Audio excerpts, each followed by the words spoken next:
Hello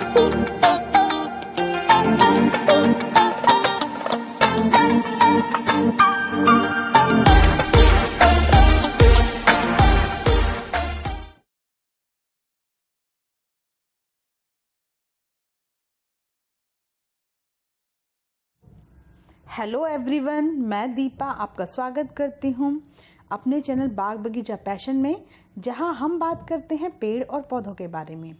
जैसा कि आप जानते हैं कि मैंने लास्ट वीक विजिट करी है जोधपुर की, तो उसी का डे 2 लेकर मैं आपके सामने आई हूँ। आप उम्मीद करती हूँ आपको अच्छा लगेगा और आपको जानकारी मिलेगी कि आप कहाँ कहाँ और कैसे विजिट कर सकते हैं। चलिए शुरू करते हैं। सुबह के 8 बज चुके हैं और कृष्णा अपने फेवरेट काम में बिजी हो चुका है। ये देखिए, पूरा अच्छे से स्विमिंग पूल में डूबा हुआ है। मैंने उसको बोला भाई ठंड लग जाएगी तेरे को, लेकिन कोई फ़ायदा नहीं है। उसको स्विमिंग करनी है तो उसको स्विमिंग करनी है।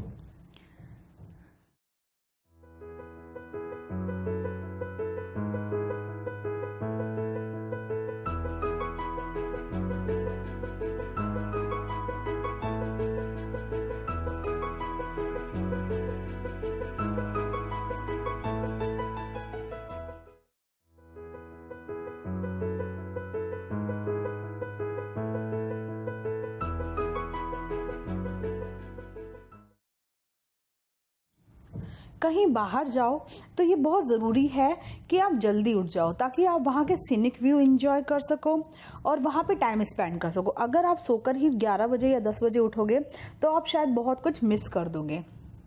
इसलिए जल्दी उठकर आसपास घूमना देखना चाहिए, बहुत ज़रूरी है, बड़ा अच्छा लगता है। और यहाँ पूल साइड एरिया भी बहुत अच्छा था।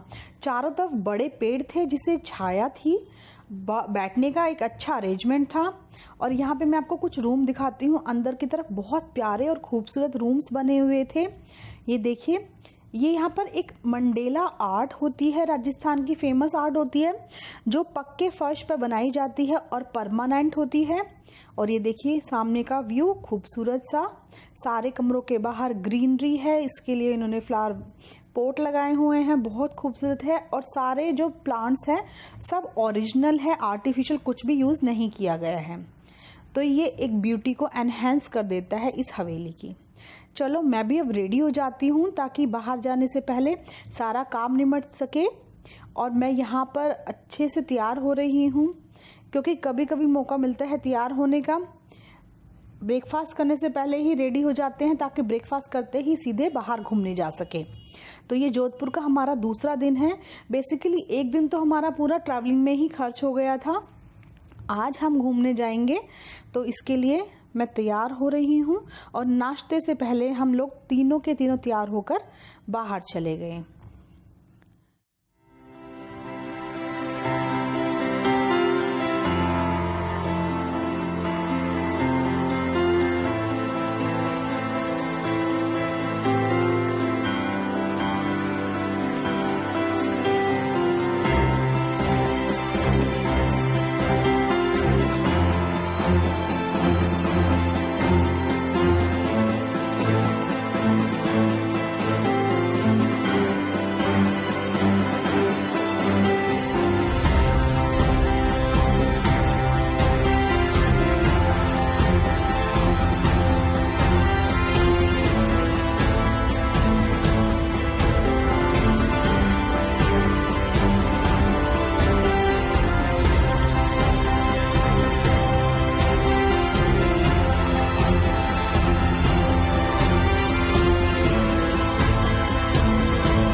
यहीं पर पूल साइड में सामने ही एक झूला लगा हुआ था, वो मेरा फेवरेट था।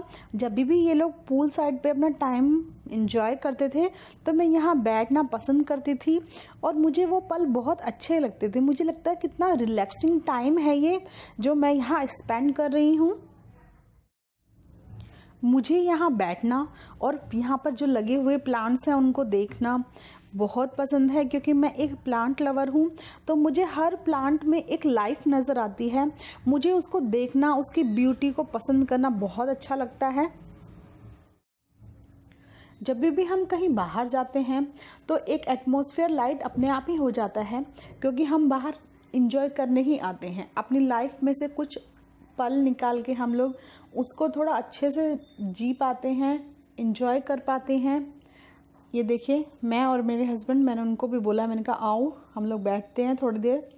और ये मुझे सच में बहुत अच्छा लगता है यहाँ पे टाइम स्पेंड। बस थोड़ा इसमें यहाँ था, थोड़ी धूप थी, मुझे धूप हल्की सी एलर्जेटिक होती है, लेकिन अच्छा लग रहा था, बड़ा मज़ा आ रहा था, ठंडी ठंडी हवा लग रही थी और बहुत ही खूबसूरत सा एहसास था।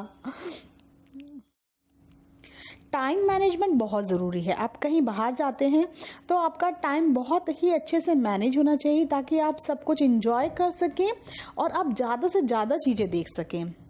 अगर आप ज़रा भी आलस करेंगे तो आप बहुत सारी चीज़ें मिस कर सकते हैं। तो उसके लिए बहुत ज़रूरी है कि आप टाइम से निकलें अपने होटल या जहाँ भी आप रुके हैं रिजॉर्ट से बाहर। यहाँ देखें, यहाँ बहुत सारे टर्टल थे जो इधर उधर रास्ते में वॉक करते रहते थे। ये देखिए, यहाँ पर भी एक घूम रहा है। ऐसे ही ये लोग फ्रीली घूमते रहते थे। 5 या 6 थे शायद से, कोई कहीं पेड़ों के पास या फिर कोई रूट पाथ पे भी, रास्ते में भी घूमते रहते थे। तो आज के दिन जो हमने प्लान किया था वो था मेहरानगढ़ फोर्ट देखने का। ये एक बहुत फेमस किला है, आप देख सकते हैं, यहाँ पहाड़ी से ही नज़र आ रहा है रास्ते से। अभी हम लोग पहुँचे भी नहीं हैं, लेकिन ये दिखना शुरू हो गया है। मेहरानगढ़ फोर्ट एक फेमस फोर्ट है, ये जोधपुर की शान है। इसकी पूरी डिटेल मैं आपको आगे आने वाली वीडियो में दिखा रही हूँ। पूरी वीडियो के लिए मेरे साथ बने रहिए, पूरी इन्फॉर्मेशन मिलेगी यहाँ। आप क्या, कैसे, कब देख सकते हैं, कौन कौन सी चीज़ें हैं। ये देखिए, ये रास्ते की ही तस्वीरें हैं। अब पार्किंग में आ चुके हैं, पार्किंग में गाड़ी यहाँ लगाई जा सकती है, बहुत इजीली पार्क हो जाती है, कोई ज़्यादा समस्या नहीं है, क्योंकि अभी कोरोना चल रहा है, कहीं भी आपको बहुत ज़्यादा रश नहीं मिलेगा।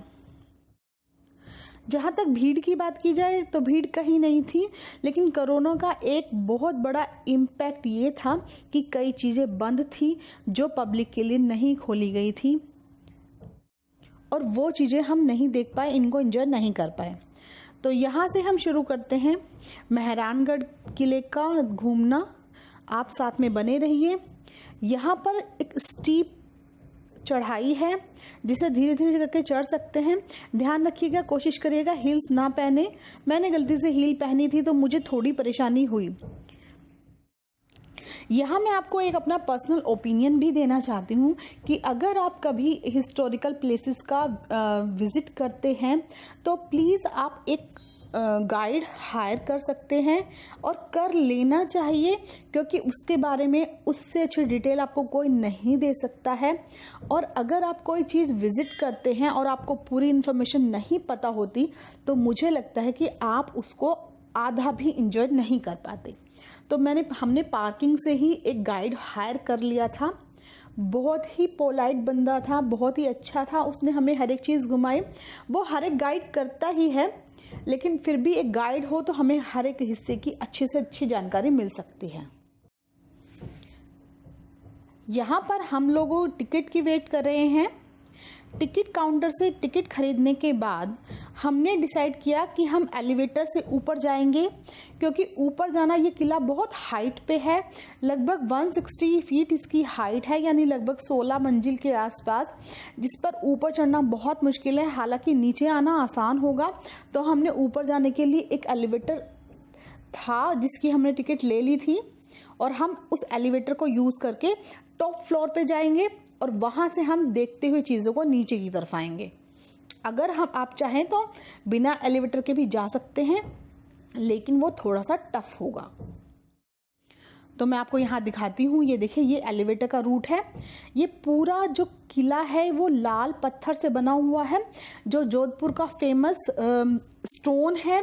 यहाँ पे जो पहाड़ियाँ होती हैं वो भी लाल पत्थर की ही या लाल सैंड की ही बनी होती हैं। ये देखिए, सब एलिवेटर में आ गए हैं और इस लिफ्ट से हम लोग ऊपर जाएंगे। इस लिफ्ट में भी जानकारी दी गई है, जहां हमें गाइड ने सब कुछ बताया अच्छे से। यहाँ पर भी कई पोस्टर्स लगे हुए थे जो जानकारी देते थे इस एलिवेटर को बनाने की। और स्पेशली ये एलिवेटर हैंडमेड है, यानी इसको किसी मशीन से नहीं बनाया गया है, इसे इंसानों ने ही बनाया है। बहुत अच्छा लगता है जब आप किसी की हिस्ट्री के बारे में जानते हैं। मेहरानगढ़ के बारे में ये चीज़ फेमस है। ये यहाँ बता रहे हैं कि यहाँ पर बहुत बड़े बड़े सूफी गायकी होती है। और मेहरानगढ़ का नाम मेहरानगढ़ क्यों रखा गया है? क्योंकि मेहरानगढ़ जो किला है, मेहरान का मतलब होता है मोर के पंख। ये किला मोर के पंख की आकार का है, इसीलिए इस किले का नाम मेहरानगढ़ रखा गया है। टॉप फ्लोर से आप पूरे जोधपुर का व्यू कर सकते हैं। सामने देख सकते हैं ये पूरा जोधपुर बसा हुआ है। ये देखिए कितना खूबसूरत ये शहर लग रहा है। आप जानते ही होंगे कि जोधपुर को ब्लू सिटी कहा जाता है, यानी नीला शहर कहा जाता है। इसके पीछे एक बहुत बड़ा रीजन है, वो मैं आपको अभी बताती हूँ। जोधपुर के जो महाराजा थे, उन्होंने अपने पुरोहितों के लिए जो घर बने हुए थे उस पर नीला रंग करा दिया था। इस नीले रंग के कई कारण थे कि घर ठंडा रहता है, इंसेक्ट फ्री रहता है, लेकिन जो मेन कारण था वो था कि हर घर में से अपने पुरोहित के घर को पहचान पाना। ये यहाँ पर कास्ट सिस्टम था, इसलिए सिर्फ पुरोहितों का घर ही आपको पहले नीला मिलता था, और इसीलिए इस जगह का नाम ब्लू सिटी है, यानी जोधपुर को ब्लू सिटी भी कहा जाता है। यहाँ से आपको लेक भी नजर आती है, और बाहर आपको यहाँ देखिए एक बाउंड्री भी नजर आएगी, जो इसकी आउटर वॉल है, सेफ्टी के लिए बनाई गई थी ताकि बाहर से कोई आक्रमण ना कर सके। अपर फ्लोर पे, यहाँ टॉप फ्लोर पे आपको यहाँ पर रखी हुई दिखाई देंगी तोपें। ये तोप हैं जिनको खिसकाकर आगे लेकर आया जाता था और हमला किया जाता था। पूरी जानकारी बहुत अच्छे से मिली हमें गाइड के द्वारा, और हमने बहुत, सच में हमें हिस्ट्री का जानकर बहुत अच्छा लगा। ये देखिए, और यहाँ से आप पूरा शहर देख सकते हैं। यहाँ से आगे जाने पर ये देखिए, मैं आपको इस झरोखे से दिखाना चाहती हूँ। ये देखिए, थोड़ा सा आगे चलकर जब हम यहाँ से देखते हैं तो ये झरोखे से बाईं तरफ, ये देखिए, ये झरोखे से बाईं तरफ हमें एक गलियारा नजर आता है, और यहाँ इस शूटिंग हुई थी हम साथ साथ हैं फिल्म में, मेरा हिवड़े में नाचे मोर, इस गाने की।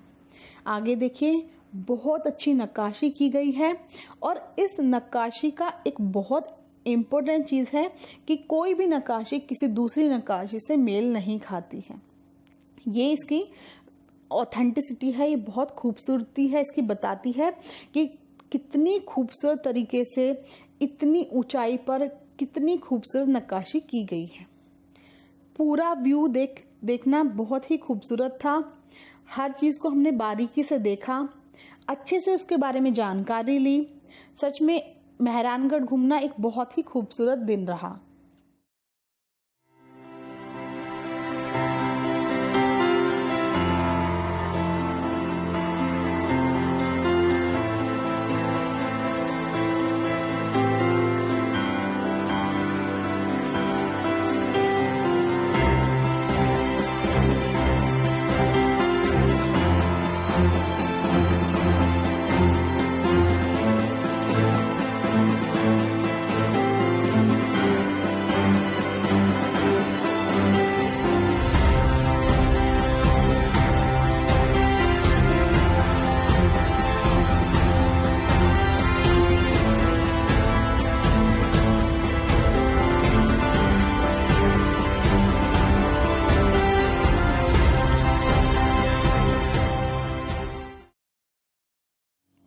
यहाँ हमारे गाइड ने हमें बहुत तरह की चीज़ें बताई, जिसमें एक था हाथी के होदे।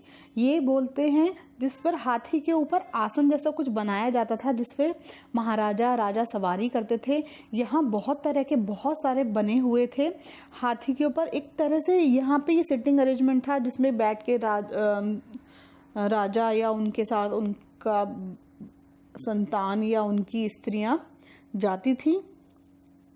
ये देखिए यहाँ पे वो बहुत तरह के हमें बता रहे हैं। पूरा विजिट कराएंगे, एक एक अच्छे से उन्होंने समझाया किसने किसको क्या चीज़ गिफ्ट दी, ये कहाँ से आया, ये कैसे बना, ये कौन से मौके के लिए बना, कौन से फेस्टिवल पे कौन से यूज़ किए जाते थे, किसमें राजा अकेला जाता था, किसमें वो अपने बच्चे को भी साथ ले जा सकता था। और इसी के साथ आगे शुरू होते हैं महिलाओं के लिए पालकियाँ।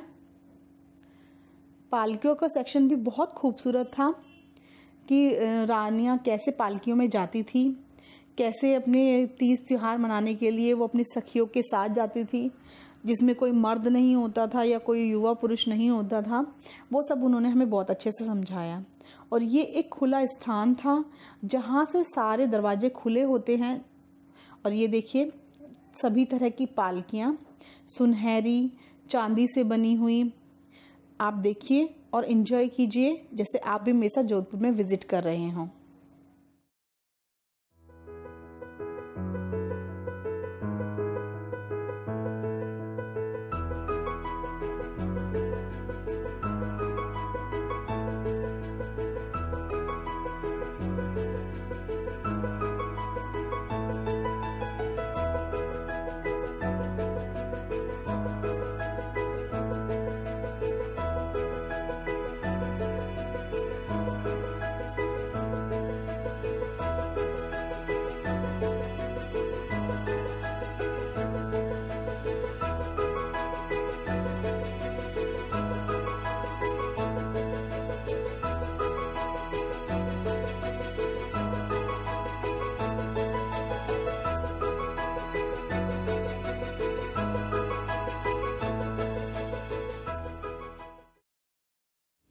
अभी मैंने आपको सारी पीछे वो सब चीज़ें दिखाई हैं जो वहाँ म्यूजियम में रखी थी।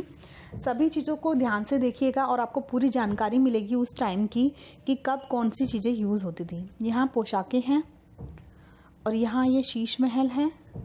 ये देखिए शीशों का काम हो रखा है, रंगीन शीशे हैं, बहुत खूबसूरत है। जब इस पे रोशनी पड़ती है तो पूरा चमकता है रंग महल जैसा।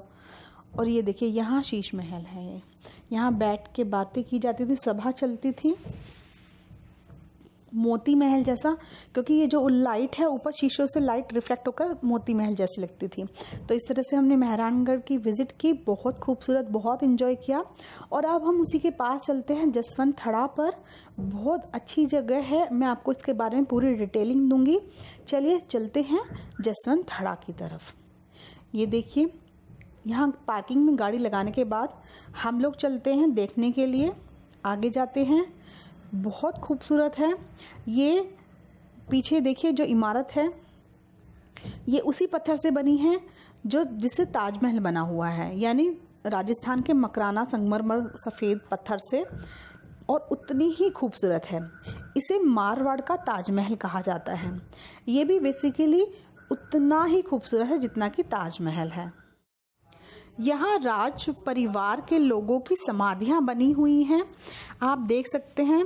नेचर में उन लोगों की समाधियाँ बनी हुई हैं और जसवंत सिंह जी के पुत्र ने इसे बनाया था, जहाँ पर जसवंत सिंह की मरने के बाद उनकी अस्थियाँ लाकर उनकी समाधि बनाई गई है। बहुत खूबसूरत है, एक एक जगह देखने लायक है। आप देख सकते हैं ये भी कितना चमक रहा है, और जब इस पे चांद की रोशनी पड़ती है, चांद की चांदनी पड़ती है, तो ये भी पूरा जगमगा जाता है, पूरा सफ़ेद लगता है, बहुत खूबसूरत। इसीलिए इसको मारवाड़ का ताजमहल कहा जाता है। ये देखिए वाटर फाउंटेन है और पूरा नेचर बहुत खूबसूरत है। यहाँ पर राज परिवारों का अंतिम संस्कार भी किया जाता है और उनकी समाधियां भी बनाई जाती हैं। इन स्टेयर्स से ऊपर चढ़ने के बाद यहाँ पर कुछ सुंदर कलाकारी देखने को मिलती है, बहुत खूबसूरत है। पत्थर पर राजस्थानी काम है, राजस्थानी नक्काशी की गई है। आप भी इसको देखकर भूल नहीं पाएंगे, बहुत खूबसूरत है।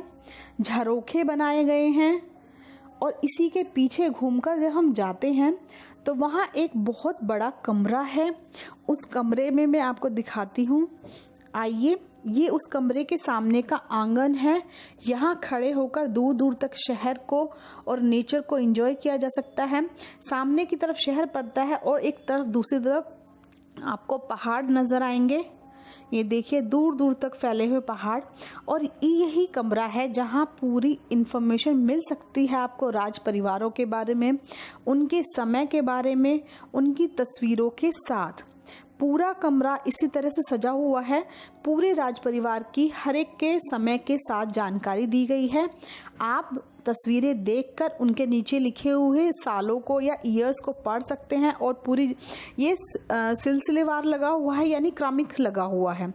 आप देखिए इसको, आपको अच्छा लगेगा।